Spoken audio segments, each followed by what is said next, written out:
Hello and welcome to this week's episode of My CP Does Not Define Me, where we focus less on the dip and more on the ability of what we can do.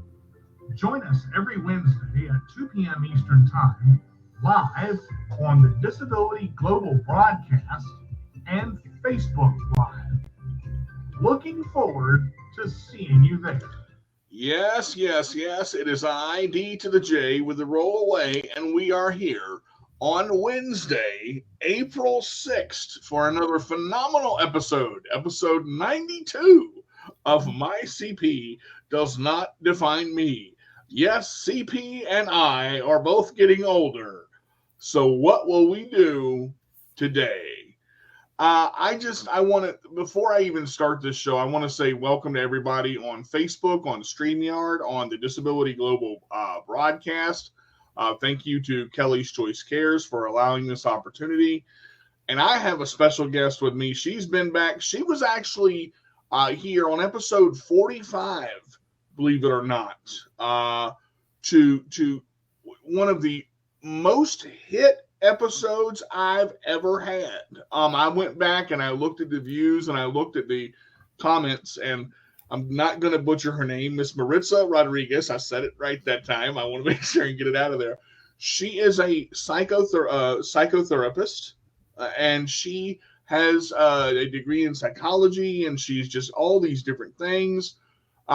She is a great person all around, but her ability to to put it this way, to diagnose the mind, which we'll get into a little bit later, is uncanny, because we talked about some things last time that I was just like, yep, she's good. I actually met Miss Maritza through a friend, Don Hunter and Steve Brent. They introduced me to her, and by the time I was done, I was like, thank you, Steve. Thank you, Don. So this is going to be a great show, and I'm looking forward to it. Welcome back, and thank you for being here for part two. I'm so glad to have you back. I'm very delighted that you asked me back, DJ. Would you do us a favor, for those of us that are just coming in and have not met you before? Would you tell us just a little bit about yourself, who you are, where you're from, kind of what you want to share about you, and then we'll go from there to kind of kick off the show, if that makes sense. Sure. So I grew up in Miami, Florida. I have a degree I have a master's in counseling, master's in education and counseling. I've practiced for over 25 years, and I've had an array of settings and people that I've worked with: children, adults, people on probation, military, elderly. I have my own private practice now, and I reside in Ontario, Canada. Wow, so you have your own private practice. Guess who's flying to Ontario, dude? Okay. Let's break it down a little bit. Let's go back to when you started and when you're going through college, deciding to do all of this. All right, so we'll try that again. We're live with Miss Maritza Rodriguez, and sorry for the inconvenience there, but somehow, some way, something happened, and the internet said we don't want to go live. So I had to redo the stream and the StreamYard, and we were talking about psychology itself, and what does she love about it, and what made her decide to do it. And she answered that question, and then she went into how she kept it from taking it home, and that kind of thing. So can you re-answer that question and kind of just go over what you said for those that may have missed it? Yes. So again, that is a learned skill. In the beginning of my career, I would take home just about everything, and I would dream about clients, and I wouldn't sleep well, and I'd worry about them. And it is a skill, it is an intentional skill to learn how not to take it home. And then another thing that I had to realize is when I help people, I support them through their change, not rescue them. When I take in something of someone and I think about it, I'm trying to rescue them.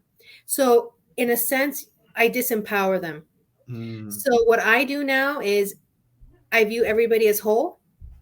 They're just seeking to improve themselves, to learn something about themselves, to make changes, but from an empowered point of view versus there's something wrong with them. Is that a common thing to where, oh, I have to fix this? Because I know a lot of men, or a lot of the male species, as the women call them, are fixers. I have to fix this problem. Now I'm rare to where I'm a very good listener. I've been told by several people, and I'm always there for somebody to talk to when they have a problem. But my thing is, if you think I want to listen to your problems all day long, no. There's a breaking point where my CP goes, I can't take it anymore. And if you say anything else, I'm going to explode. But is it common to want to fix it? Or is it how do you get away from that? I think it's about, we want to fix it so that we feel in control of something. Mm-hmm. When there's a loved one or a friend and they're going through something hard, it's really difficult to watch them go through that, right? Mm-hmm. And so we want to be helpful. We want to do something to help them, and to also feel like we're doing our part. It's about recognizing that we don't have to fix anybody. We can support them through it, because if you fix the situation, they don't grow from it. Wow. This is about you recognizing your strength and growing and having that skill for the future. Wow. So they have to come to the fix themselves. Mm-hmm. I don't think I've ever heard it put that way. I'm used to seeing the therapist sitting there across the room with their yellow notepad going, yes, I see. And how did you feel about that when that happened? It becomes this, especially when you're young, because the young mind hasn't matured yet. The young mind cannot, or a lot of young minds, I don't want to say all, but most young minds cannot process, because they don't have that maturity to go through and say, I need to look at it this way. They can't see the big picture because they're focused on exactly what that is. Now, I want to, it just amazes me that even in the first 10 minutes of this show, and I'm sorry that we had to cut out and cut back in, you love helping people. I can just see it on your face.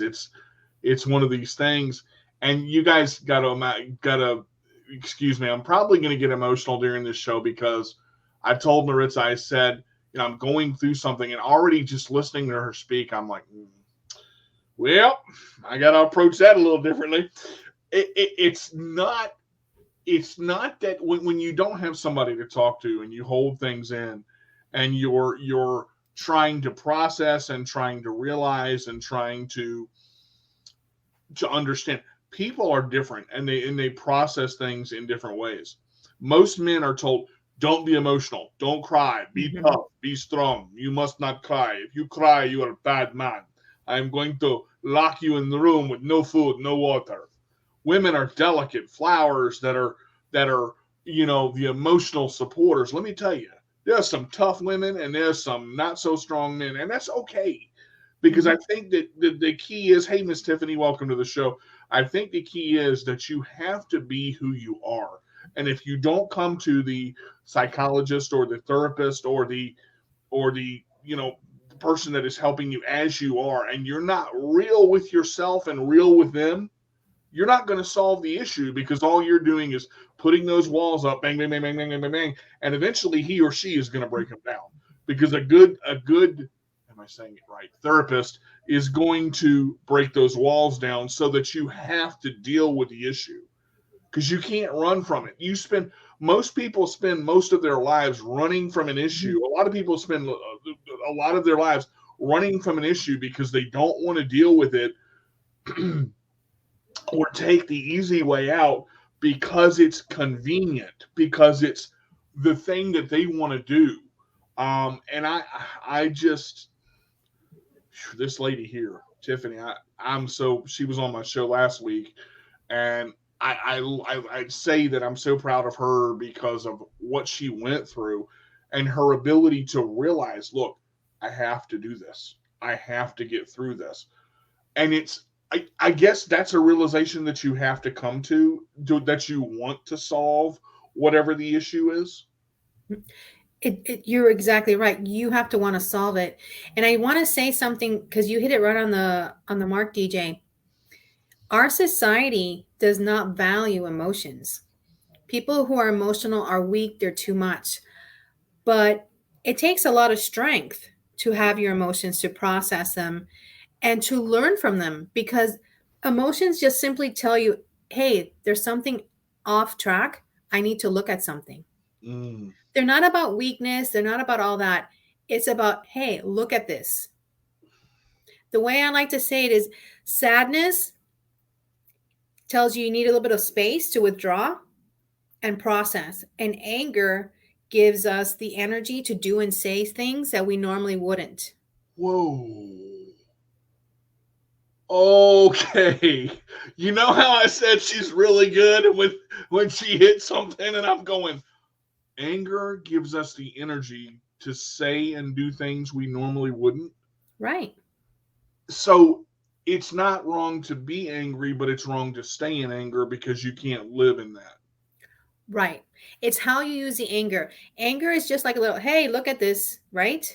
Mm-hmm. Now, if you stay in anger or in blame or in things, you kind of spiral down. But if you're like, oh, what do I have to look at? And then it's a wonderful vehicle or instrument to make a change or to say something or to empower yourself or, you know, not to hurt somebody, but it's a vehicle for change.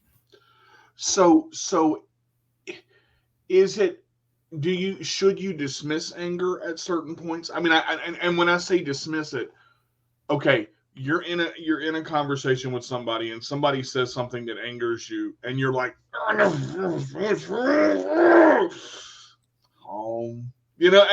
and you try to calm you. And I'm not talking about in public because they can all just go over whatever. I'm just going, you know, I'm not talking about public. I'm talking about in a situation with somebody and they tick you right the heck off. And you're like, if you do this one more time, just one more time, if I could just grab this chair and break it over. But I don't do that. I mean, do you dismiss that or what do you do? Well, now that's a difficult question because when we're angry, we have all this pent up energy, right? And it's hard to react calmly when we're angry, right? So if you're going to be reactive and push the person away, that might not be the best time, but it's an indicator that that person, maybe that anger's for yourself. Oh, what that person said triggered me. Is it really about that person, or maybe it's something I need to look into myself? So it could be a whole nother issue in itself that you have to look into and find. Right.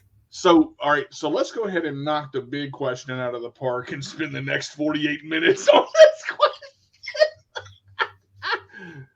question.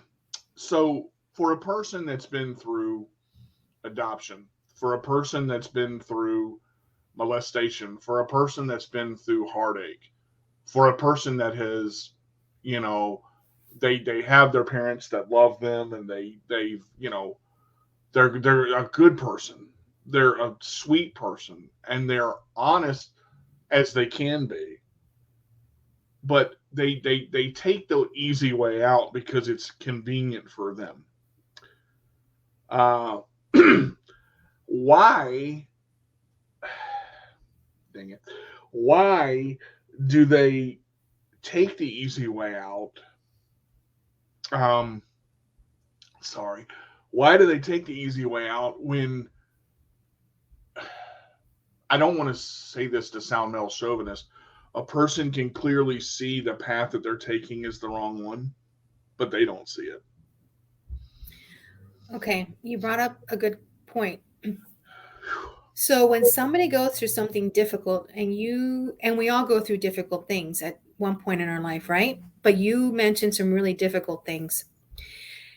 The underlying belief that we all have at some point is there's something wrong with me or I'm not good enough, right?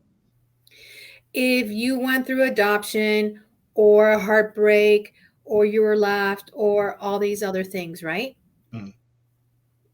Usually the first thing that comes up is, oh, there's something wrong with me. I'm not good enough, right? And if that belief is strong, you have to look inside yourself, and people are just afraid to do that. Mm. Okay. Because you're like, oh, there's something wrong with me. I don't want to look at that. The truth is, there's nothing wrong with any of us, Mm-hmm. but that is a belief that we have, and it's hammered in by society, right? Mm-hmm. You have to look a certain way. You have to have so much money. You have to do this. If you buy, this outfit or this car or this mascara or this, then, right? You're going to be accepted by Right. society. So that is an underlying belief in all of us. But the stronger you have it, and if you went through a trauma very early on in life, it's stronger. And it's scary to look at it. But if you have the courage or somebody that can hold your hand through it, and then you recognize, oh, it really wasn't me, then your life changes. But I think it's the fear. It's the fear that, oh my God, what if I look at myself and there really is something wrong with me or I'm not good enough? So I'm gonna be brutally honest without sharing too much dirty laundry, because I don't want to do that, because I don't want to disrespect anybody. When you lay yourself out on the line as a male, and I told you I wear my heart on my sleeve, you can already see it. I'm not ashamed of who I am. I'm not ashamed of who I love. I'm not ashamed of who I care about. When you lay your heart on the line as a man and you are there for a person to the best of your ability, because you don't drive, because but you're there for that person as much as you can be, and you see and notice that they're pulling away because of distance, and I say to them, listen, if you think it would make you happier, if you want to find somebody closer, do it. And they do it because they think that you're telling them you don't want to be with them anymore. They think back to that adoption, back to that I'm not good enough, back to that it's not going to work anyway. That's all I am, is a big old turd. And they do it. And then you go to them and you say, why did you do that? Because that's not what I was saying. But you said, no, that is not what I said. They're in fourth. Men speak in pink, women understand in blue, or vice versa, and it becomes this big thing. So I'll let you answer that part first, so that not to get too far into. So what you said is very true. And really, it's not men and women, it's people. So in psychology, we know that we have filters, and they're called automatic negative thoughts. Okay. So you have a trauma, you have something happened, that made you feel, not smart enough, not good enough, whatever, as a kid. And we all have that. Let's say, for example, now you're talking about real trauma, but it can be even as simple as, there's a child who's 5, they come to their parent's in a bad mood, and they yell at them that day, right? Or shut up or whatever. The parent wasn't a bad parent. It was just a bad day, bad moment. And all of a sudden that child, it's a tiny trauma. Oh, but I was rejected, right? So we all have those. It sticks. It sticks, exactly. So those automatic thoughts are the filters that we perceive everything that's being told to us now. That's what we have to become aware of. So even though you might have said something, it was filtered through their automatic thoughts, which of rejection, abandonment, I'm not good enough, all that stuff. And so what you said and what they heard are two different things. So now this happens. The person makes the choice they make. They're with the person they're with. You see the person they're with as not who you think they should be with because of who they are. And you see it from the outside looking in because, yes, you love them and, yes, you want to be with them, but you can't because they have Mr. X over here. And you say, listen, I know you're not happy. But she goes, yes, I am. I'm comfortable. I'm comfortable. And then she goes, well, you're right. I'm not really happy, but the distance isn't going to work. So, and then she changes to where it's, oh, well, if you truly love somebody, distance doesn't matter. And I'm like, what? Okay. Why is it, and I want to ask this directly and we'll move from it. Is it when they choose the easy path, is it just not to do so they don't have to deal with the hurt of everything else? Yeah. And they no matter how many times you show them, or no matter how many times you tell them, or no matter how many times they're still going to do what they want to do because they don't want to deal with that gut-wrenching pain, and it's all they know. Yes. I do want to say something about that, though. We all have a lesson to learn. And usually the lesson is that we're good enough.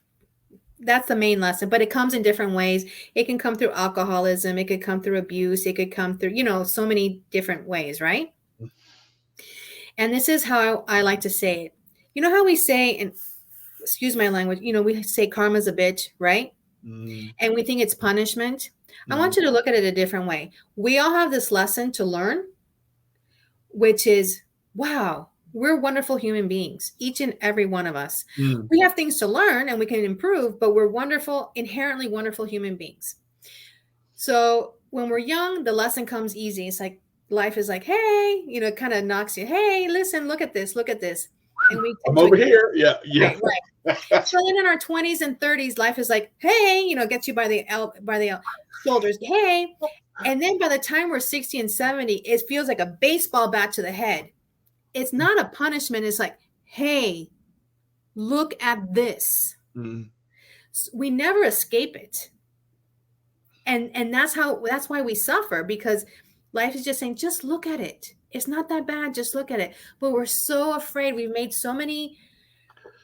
our filters have made so many stories that are lies, Mm.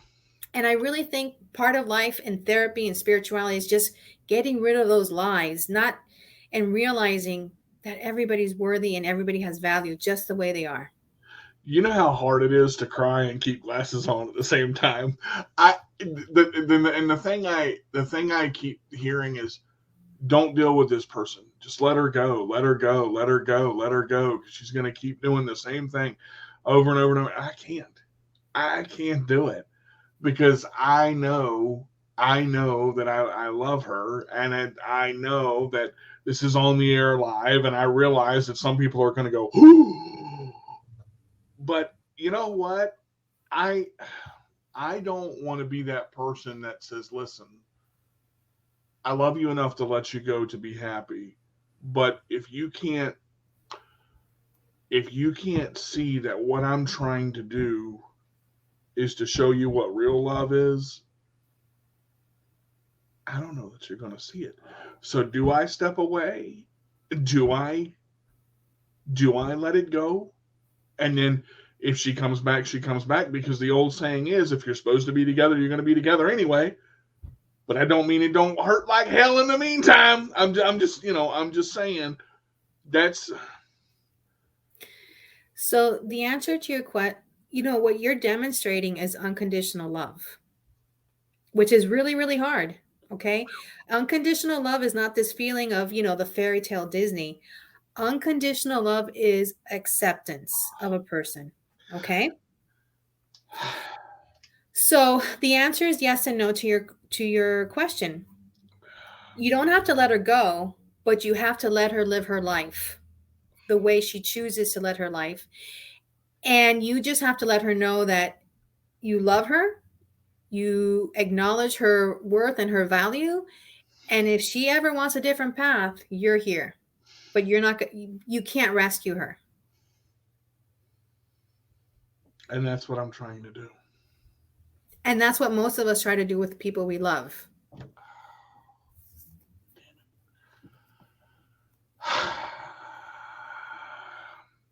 It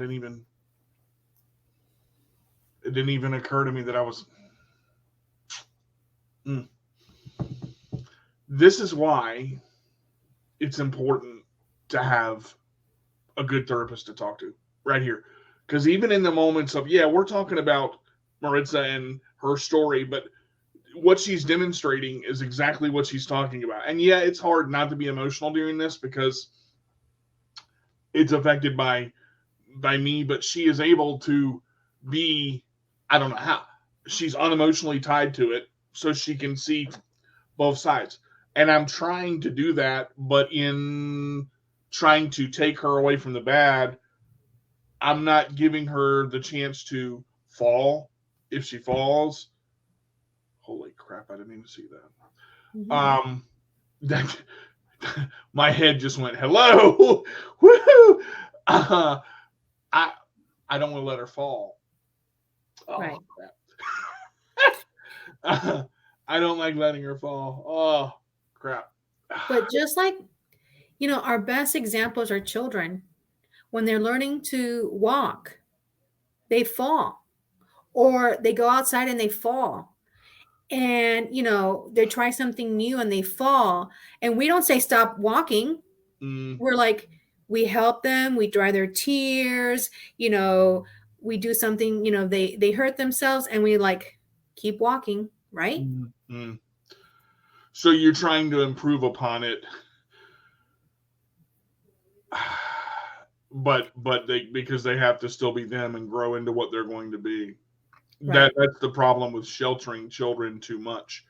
If you shelter children too much, their brains can't absorb what they need to absorb, and they can't get that life experience. Man, this show is, we need 3 hours. Oh. So another word I want to introduce, DJ, is resilience. Mm-hmm. When you let a person fall and they get up by themselves, they've become very resilient. Yes. But they have to, in all of this, another thing I have to realize, they have to see and want to change it. If they're comfortable with the comfort and they're not going to get out of that comfort zone, because you can be standing there screaming, going, I'm here, I'm here, I'm here. And they can be going, I'm snuggly and comfortable and I'm not going to move. Right. Because it's easier. And a lot of people take that easy path so they don't have to deal with it. So that's on them. But there's a comment here. I want to read this out loud. It's a great comment. JP is one of my good friends. We strive to make everyone happy, yet sometimes not realizing we may be doing the opposite or not understanding the cost of any action we take. He's right. I realized one thing. You can lead a horse to water, and this right now, this expression, I'm going, man, does this make sense? You can lead a horse to water, but you can't make him drink. Mm-hmm.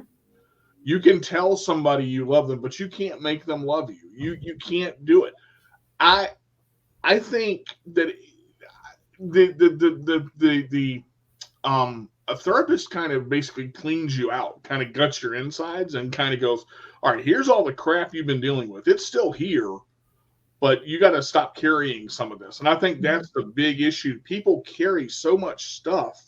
Yes. That they think that they can't let it go. They can't, and if you don't deal with it, I think that's what causes that you know how you get the 5-bedroom apartment and you've got stuff in every room and you're going, how did this house get so cluttered?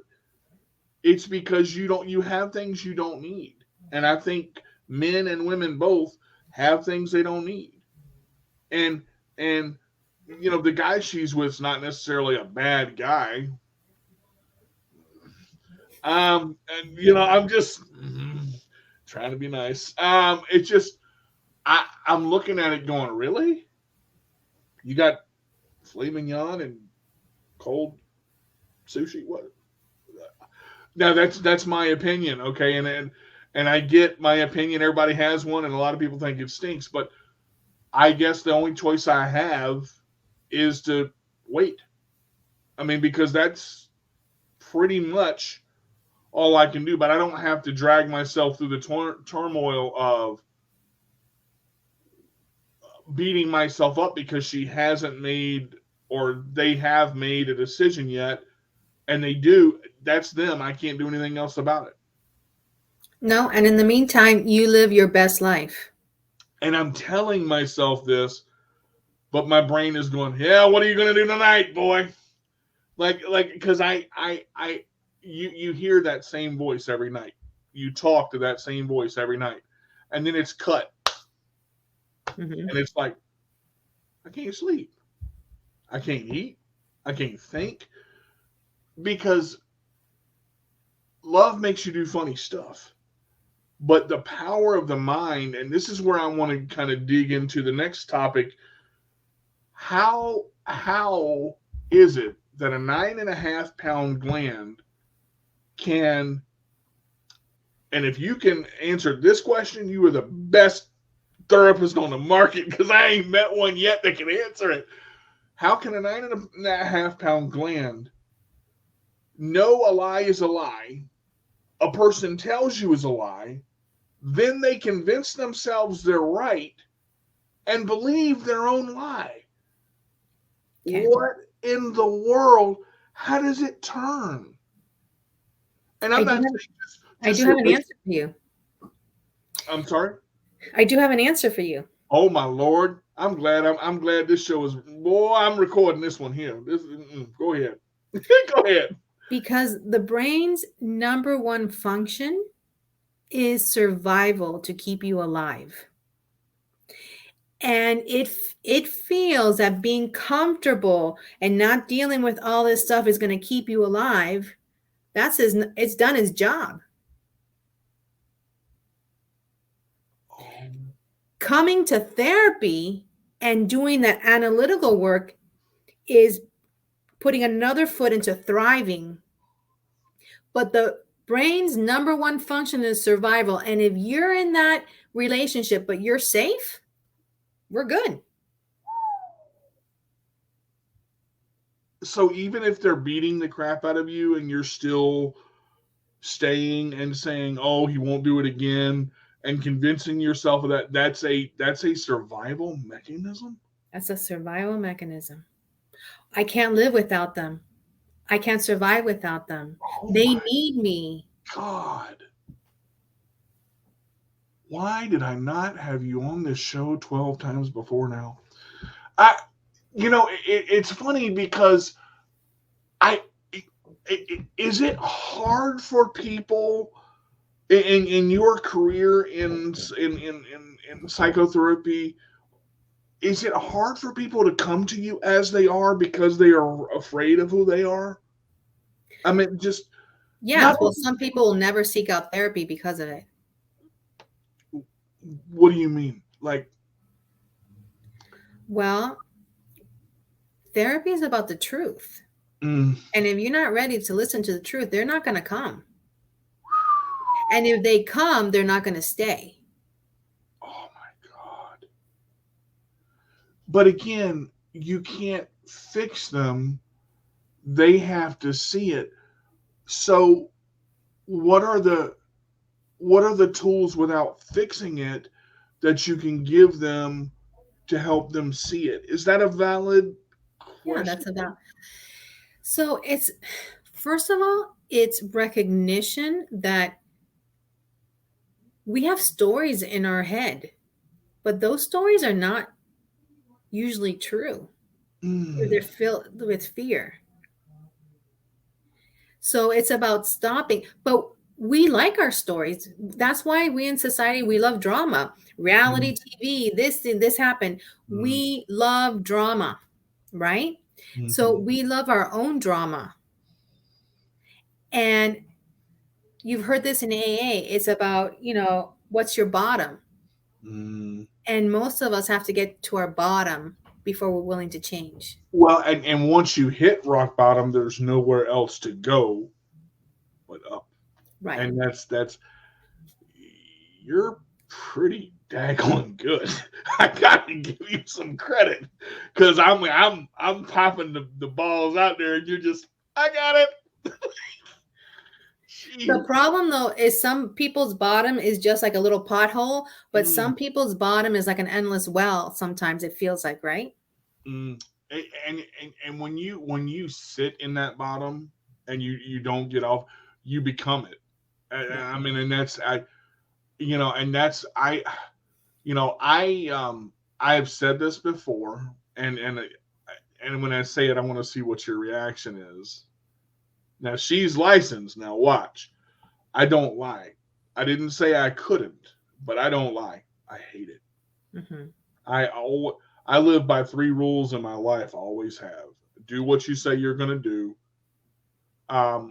Be responsible for your own actions, and don't go behind my back. That's my.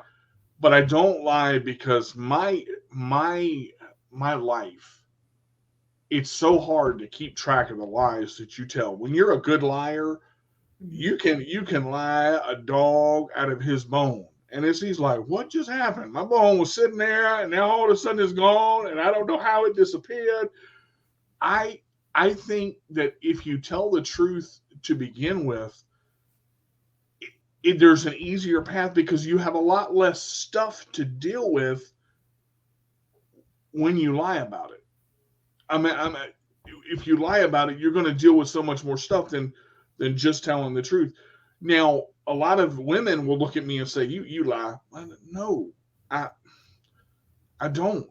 I don't need to lie to get what I want. I have to commend my dad, and I'm saying this. My dad, we went through it.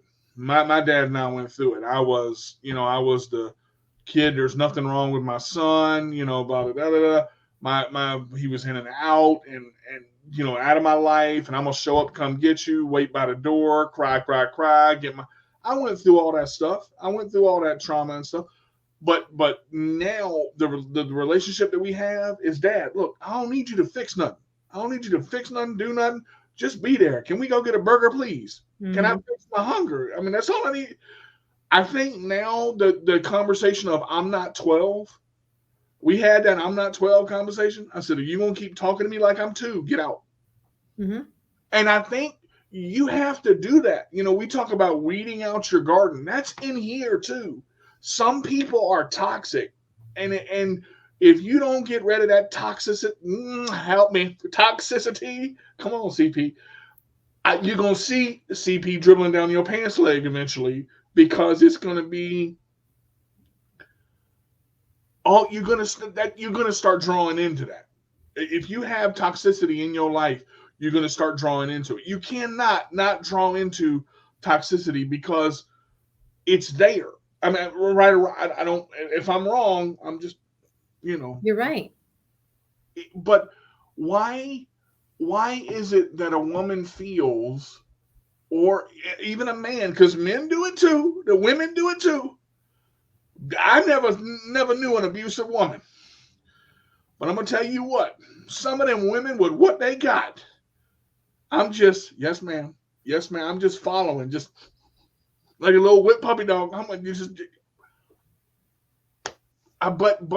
but yet some men think they have to put their hands on a woman to show power.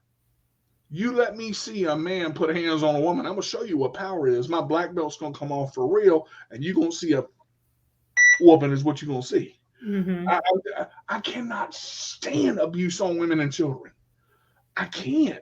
It just, there's no filter. There's no, I was in Food Line about 6 years ago, and there was a father talking to his 4-year-old son, had his hands around his neck up against the aisle. If you don't stop that crying, I'm going to beat you. I turned around. I went down that aisle. I looked at that man. I said, put him down. And when down came out of me, there was a growl, and I'm pretty sure the tomatoes was like, he ain't playing. You might want to put that child down. And he looked at me. He said, "Oh, I'm sorry." I said, "Don't apologize to me. You just traumatized your 3-year-old son." How? I mean, but again, I don't know the story. He could be doing only what he knows, and that's. I mean, it's wrong, but it's not because it's what he was taught. Right. And that's going back to society. So, how do we get away from that? So what you're bringing up is something that only recently we've started to have words for. You've heard generational trauma, right? Mm-hmm. Okay. So just like we pass on blue eyes, brown hair, curly hair, brown eyes, curly hair, whatever, and we pass on our strengths, we also pass on our trauma. Okay. So if that person was abused, they're more, and if they haven't had, a good mentor, a good school teacher, somebody in the family to help them, they're going to turn around and do the same behavior. Right? And that is what is generational trauma. Now, we can look at life two ways. Life works for us or life works against us. And most of us feel that life works against us. But if you look at it as life works for us, then all these really difficult scenarios is just an opportunity for you to open up your eyes and do some work. But there has to be that point of realization for you to open your eyes and do the work. Right. Like you were an opportunity for that gentleman to hopefully open up his eyes, But did I handle it correctly though? Yes, you did. You were angry. That anger gave you the energy to do and say something to save that child. Yeah, my anger almost did something else too, but I put my chair in park at the time as it was. You talk about triggers, and I want to. That's kind of the last thing I want to cover because I know we're getting kind of toward the end of the show here, but you are phenomenal. It's not just how you say things, but how you're able to read into it without judgment. Mm-hmm. That is, I don't know if I could do that. That is so hard to take a problem and to show that there's a problem there, but not be hitting them with the hammer going, "You're stupid. Don't do that." Do you find it? I mean, have you ever been like, "Oh my God, this person is," I don't want to say stupid because it's not the right word, but have you ever been like, "Really? Really?" Because I think there's a humanistic side, and then there's that filter that's like, "You got to be kidding me." Like, how do you do that? I mean, is that just training, or do you make yourself not do it? Because it would trigger me if I saw something like that. I'm like, do you realize what you're doing? And that's a question. I know that's a question, but do they realize? And how do you not go down that path of you have lost your mind? Like, well, most of those people would not come to me, first of all. Second of all, it is training. In the beginning, when I was younger, I wanted to rescue everybody. Mm-hmm. And then when I realized I could bonk my head against a wall and open up my skull before that person changed, right? Then you have to take a step back. And then also learning that all people are whole. If they're doing something like that, or they put themselves in domestic violence, both the abuser and the abusee don't feel good about themselves. Because if you're really confident, you're never going to hurt anybody or let anybody hurt you. Because it's if you do that, it's not true confidence, it's a false wall. Right. So only a person who feels like they don't have power has to exert power. That's y'all see why I have her up here. I gotta tell you, I want to go to my last segment because I want to throw some fun in here before I start crying again. Let's start with if I had, like, I call this what if or I would.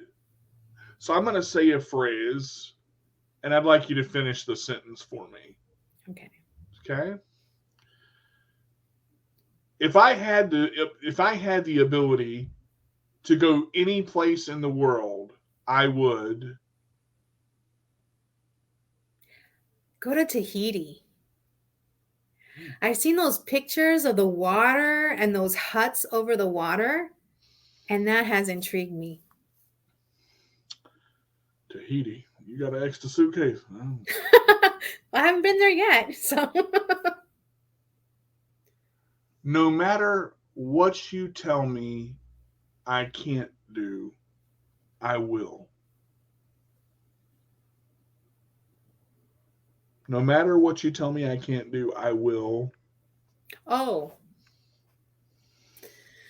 I will. Well, I'm pretty stubborn. Whatever I put my head to, I probably will. Especially if you tell me I can't do it. That's why I wanted to do that one, because I said the same thing. If I had $1 million right now, I would pay off my house. Okay. If I could speak to any movie star in the entire world, I would. Oh gosh. I'm not a big movie star person. Who? You know, Tom Cruise comes to mind, but honestly, I'm not a big Tom Cruise fan. I like his movies. Oh, you know who I like? She's English. I don't remember her name. Is it Miriam? She's an older lady. I think it's Miriam. Maybe. I think I know who you're talking about. Got one more for you. If I had if I could eat any snack food in the world right now and not gain a pound, I would. I love cookies. Cookies. So just to finish this off, I have 32 questions here, and this is a new segment on the show that I do, and I'm trying not to lose you here because I know you've got something after this, but I want to go through a couple of these. Okay. Maritza, what is your favorite sound? I like water. I love the sound of water. The waves in the ocean. I love water. I'm glad you clarified that, because the sound of water makes me have to go to the bathroom. What is your least favorite sound? I don't like loud sound. I turn into my mom. The louder the sound, I don't like loud banging sounds. Mm-hmm. Keeping it clean. What is your favorite word? My favorite, you know, I do like to cuss every once in a while because it just seems like the right thing to do. And there are studies that show that if you do cuss in appropriate times, it lets out your frustrations appropriately. You know, Robin Williams, I was studying him. He did this, and he said his favorite word, and I'm like, you know, because one of them I wasn't expecting, and I'm like, wow, that was a weird reference, but man, what a. So do you have a favorite word that's not a not a curse word? Yeah, I like joyful. Joyful. What is your least favorite word? I don't have a least favorite word because every word has a connotation to something, you know? Wow. I don't think I've ever heard that. Everybody, I I can't stand the word crippled. I can't hate it. Hate it because it's I'm even in different contexts. I still hate it. Um, this one is tough for some people. When you wake up in the morning and after you open your eyes, what's the first thing you think about? I'm not a morning person, so I usually think about going back to bed. Look, she honest. Look. Give me them covers and turn off that light. I'm going back to sleep. Yes. What's your favorite dessert? Oh, I like creme brulee. Whoa, bringing out the fancy stuff on my CP does not define me. Finally, I have two more questions for you. Tell me something that makes you smile. A child's laughter, it's so pure. That makes me smile every single time. That's my favorite sound. I Mm-hmm. but to hear a child's laugh, it lightens the mood for everything. And this last one, I want to see. I want to see. Tell me. There's actually two. Tell me one thing that you love about yourself, and then tell me one thing that you don't like about yourself. Well, I love that I'm a good listener. Mm-hmm. And what I wish I could change is I really do have a bad temper. So, I'm going to say this, and I want to say this with the utmost respect. After listening to you for this hour, you and I are very similar in thought, and that is scary to me because sometimes I have trouble opening up to just anybody to where and maybe it's your experience, with what you've gone through, but you answer the questions the way I would. I mean, not all of them because I've never heard. I don't have a least favorite word because every word has a connotation. But I admire your strength and how you're able to see things. I just want to give the floor to you for a final thought. If you want to say anything to our listeners out there who may be struggling or who may be looking to find someone to talk to, just give them. I would just want to give you a minute to say what you would to them. So this is what I would tell to anybody. Let's stop believing the lies that society, culture, parents have told us, that there's something wrong with us, that we could do better, that we're perfect the way we are. That does not mean that we don't change, that maybe we don't want to strive for something different. But if we acknowledge that we are whole beings and are simply working on letting go of trauma or something else, then it's so much easier because we don't have to personalize that there's something wrong with us. Mm-hmm. That's what I want everybody to know. What a powerful message that is. That actress's name that you're thinking of is Helen Marion. Is her There name. we go. Thank you. Thank you, JP. Thank you. Guys, I got to tell you, would y'all like to have Miss Maritza come back for a part 3? I think well, that didn't take long. I really, I have to tell you, this has been so awesome. How can we get in contact with you if we want to find your practice, if we want to contact you, do you do virtual appointments? How can you kind of give us a little bit of how we can get in touch with you? Well, I can only practice in Michigan or in Florida in the U.S. because of licensing laws, or here in Ontario. But my website is MaritzaRodriguezArsenault.com. Mm-hmm. Now, is it, if I'm in Virginia and you're in Ontario, can you practice that way, or I have to come to when I'm getting a plane ticket? Mm-hmm.